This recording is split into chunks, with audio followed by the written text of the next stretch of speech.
Iron injection দিলেই কি রক্ত বাড়ে? আমাদের সমাজে এখন এটি বহুল প্রচলিত একটি আ ভুল চিকিৎসা। সেটা হচ্ছে যে রক্ত কমলেই আমরা অনেক জায়গায় আয়রন ইনজেকশন দিয়ে ফেলতেছি। তো এই যে আয়রন ইনজেকশন আমরা দিচ্ছি রক্ত কমে যাওয়ার সাথে, সাথেই বা রক্ত কমে গেলেই আমরা দিচ্ছি। আমি বলব যে এটি এক ধরনের অপচিকিৎসা এবং গোড়ার কারণটি না জেনে অন্ধের মতো ঢিল ছোঁড়ার মতো একটি ব্যাপার। আপনার রক্ত উৎপাদনের ক্ষেত্রে আয়রন ছাড়াও আরও নানা ধরনের পুষ্টি উপাদানের প্রয়োজন হয়। এমনও হতে পারে যে আপনার হয়তো ভিটামিন B12 এর অভাবে আপনার রক্ত কমে গেছে। হতে পারে যে আপনার শরীরে যথেষ্ট পরিমাণে ফলিক অ্যাসিড নেই বলে আপনার রক্ত কমে গেছে, যেটাকে আমরা মেগালোব্লাস্টিক অ্যানিমিয়া। সেক্ষেত্রে আপনি যদি আয়রন ইনজেকশন দেন তাহলে আপনার আয়রন ওভারলোড হবে। কারণ আপনার শরীরে আয়রনের ঘাটতি নেই, আপনার শরীরে আছে ভিটামিন B12 এর ঘাটতি। তাহলে কি দাঁড়ালো?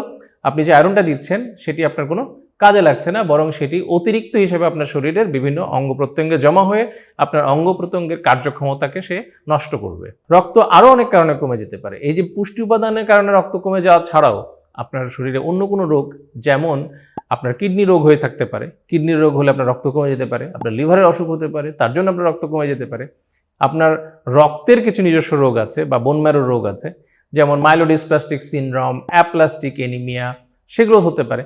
সেগুলোর কারণে যদি আপনার রক্ত কমে যায় তাহলে আপনাকে আয়রন দিয়ে কোনো লাভ হবে না। আপনার যদি থ্যালাসেমিয়া থাকে, যেটি হয়তো আপনি জানেন না, আপনার থ্যালাসেমিয়া মাইনর থ্যালাসেমিয়াও হতে পারে বা মেজর থ্যালাসেমিয়াও হতে পারে। সেই থ্যালাসেমিয়া জনিত কারণে যদি আপনার রক্ত কমে যায় আর সেখানে যদি আপনি আয়রন দেন তাহলে সেটা একটা বড় রকমের ভুল কাজ হবে। কারণ থ্যালাসেমিয়াতে এমনিতেই রক্তে আয়রনের মাত্রা বেশি থাকে।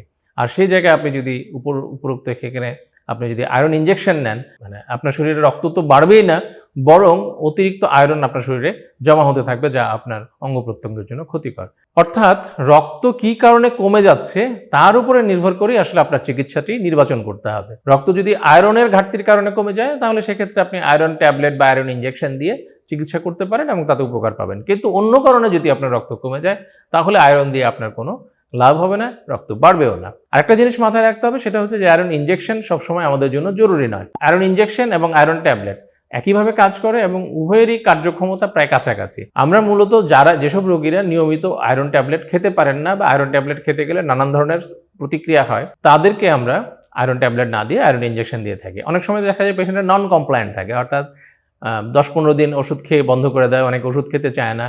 আর অনেকেই দেখা যায় যে আয়রন ট্যাবলেট খাওয়ার পরে যখন তাদের অ্যাসিডিটি বেড়ে যায়, ডিসপেপসিয়া হয়, কনস্টিপেশন হয়, তখন তারা আয়রনের ট্যাবলেটটা ছেড়ে দেয়। তো এই ধরনের পেশেন্টদেরকে আমরা ইনজেকশন নির্বাচন করি। ইনজেকশন দিলে যে সে দ্রুত আয়রন বাড়বে এবং সে বাড়তি মানে মুখে খাওয়ার আয়রনের থেকে তার কার্যক্ষমতা বেশি হবে, ব্যাপারটা কিন্তু এরকম না। যদি আপনাদের কাছে মনে হয় বা যদি আমরা মনে করি যে ট্যাবলেট সে নিয়মিত খাবে এবং পেশেন্ট যথেষ্ট সচেতন, কমপ্লায়েন্ট, তাহলে আমরা তাকে ওরাল আয়রন দিয়েও ভালো করতে পারি।